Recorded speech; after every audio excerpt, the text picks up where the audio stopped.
जब साधक गायत्री मंत्र के निरंतर जाप करने लगता है, प्रतिदिन जाप करने लगता है, तो उसकी स्थिति ऐसी हो जाती है कि वो गायत्री मंत्र के जाप के बिना रह ही नहीं पाता। यानी कि आप किसी चीज़ का नशा करते हो ना, तो वो बुरा नशा होता है, उसकी लत बुरी हो जाती है। लेकिन ये अच्छा नशा है, ये अच्छाइयों से भरा हुआ इस तरह का नशा हो जाता है कि आप इस अच्छाई को किए बिना रह ही नहीं सकते।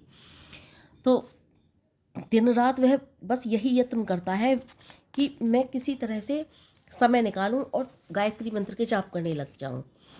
क्योंकि जब गायत्री मंत्र के जाप वो निरंतर करने लगता है तो उसे ऐसा प्रतीत होता है कि गायत्री मंत्र के जो अमर शब्द हैं ना कोई ऐसी जादुई वस्तु छुपी हुई है जो मेरा प्रत्येक काम संभाल लेती है, मुझे संभाल लेती है, मुझे कहीं ठोकर नहीं लगने देती है।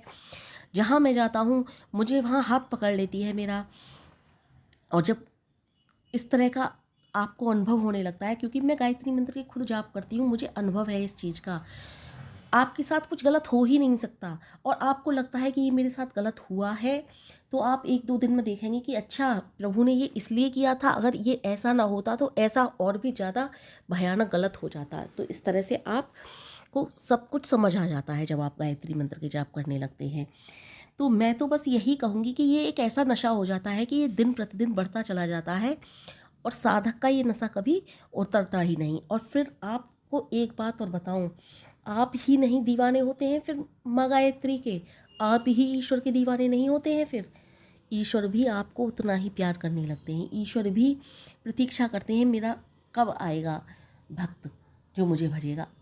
ईश्वर कभी किसी की प्रतीक्षा नहीं करते, लेकिन जब उनको अपने भक्त से प्यार हो जाता है, भक्त को भगवान से प्यार हो जाता है, आपस में इस तरह का प्रेम हो जाता है, तो एक दूसरे का हर समय भक्त और भगवान मिलते हैं। लेकिन वो क्षण वो पल कुछ अलग ही होता है जिस समय भक्त गायत्री मंत्र के जाप करता है।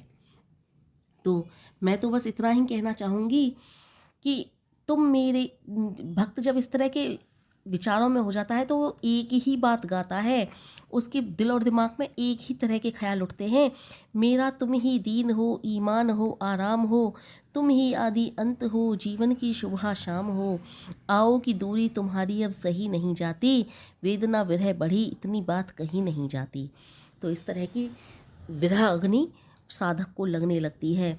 दुनिया के वैभव उसे सारे के सारे झूठे लगते हैं, उसे दुनिया का धन दौलत सब कुछ झूठा लगता है। हालांकि उसके लिए धन दौलत के भंडार खुले होते हैं, सब कुछ गायत्री माँ उसे दे देती हैं, सब कुछ। क्योंकि माँ गायत्री के पास सब कुछ है, सब कुछ भंडार भरे हुए हैं उनके पास। लेकिन उसके साधक के पास ये सब होते हुए भी उसे सब कुछ फीका लगता है। उसे सच्चा लगता है तो सिर्फ ईश्वर, उसे सच्चा लगता है तो सिर्फ गायत्री मंत्र के जाप।